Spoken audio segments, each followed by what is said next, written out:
애국심이란 어떤 감정이라고 정의할 수 있을까요? 순수하게 국가를 사랑하는 마음을 말하는 것일까요? 혹은 함께하는 사람들에 대한 연대감과 더 닮아있는 감정일까요? 우리는 서로에 대한 믿음과 유대감을 통해 애국심을 고취시킵니다.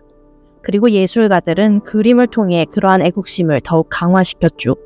거침없는 시대의 흐름 속에서 예술적으로 표현된 가장 강력한 연대감의 감정을 지금부터 만나보겠습니다. 1802년 프랑스 화가 안 루이 지로데 트리오 중의 이 작품, 제목부터 의미심장합니다. 그림의 제목은 바로 천상에서 영웅들을 맞이하는 오시안인데요. 오시안은 켈트 신화 속 가공의 시인으로 이 작품에서는 전사들의 영혼을 맞이하는 반신적 존재로 표현되고 있습니다. 나폴레옹은 자신이 이끄는 프랑스의 군인들을 고대의 영웅들과 동등하게 취급하고자 했습니다. 영웅들의 훈령이 천상에서 오시안에게 인도되는 장면은 프랑스 군인들이 단순히 전쟁에서 희생된 불쌍한 사람들이 아니라 국가와 민족을 위해 싸운 신화 속 영웅으로까지 승격된 것을 의미합니다. 이 작품을 통해 우리는 예술이 어떻게 정치와 결합될 수 있는지 직관적으로 알 수 있습니다.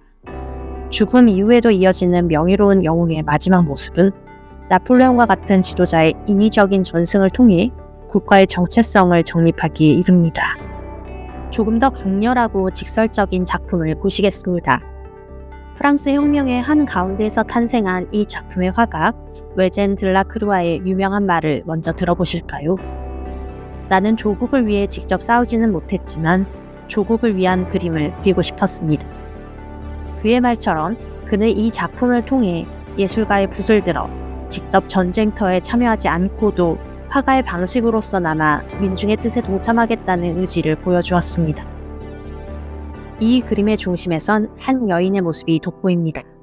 붉은 모자를 쓰고 한 손에는 프랑스 국기를, 다른 한 손에는 총을 들고 바리케이트를 넘고 있죠.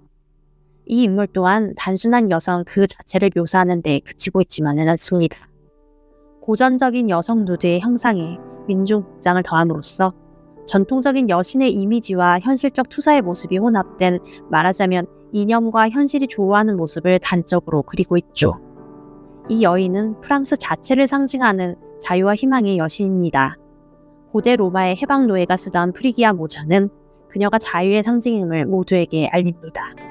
여신의 발 아래로 부유한 시민과 노동자, 민병대, 어린 소년 등 수없이 다양한 사람들이 모여듭니다.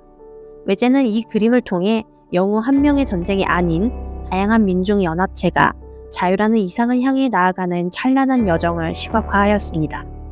자유가 단순히 여신이 주는 선물이 아니라 사람들이 함께 만들어가는 서사라는 역사의식의 변화를 뚜렷하게 느낄 수 있는 지점이기도 하네요. 애국심을 담은 예술은 시대를 초월하며 다양한 모습으로 존재해왔습니다. 회화에서 포스터로, 조각에서 영화로까지도 이어지죠. 프랑스의 마리안, 미국의 자유의 여신상, 그리고 수많은 전쟁 포스터 속 인물들은 모두가 평범한 사람인가 동시에 애국심이라는 감정을 가진 한 신적인 존재라는 것을 내포합니다. 예술은 모두가 신이 될 수 있다는 뜻을 은연중에 내포함으로써 국가의 정체성과 이상을 담는 한편 국민들에게 전쟁이라는 좌절 속에서도 분연히 일어설 것을 주장합니다.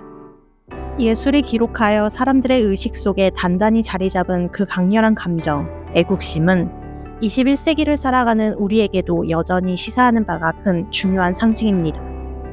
그렇다면 오늘날 우리는 어떤 애국심을 그리고 있을까요?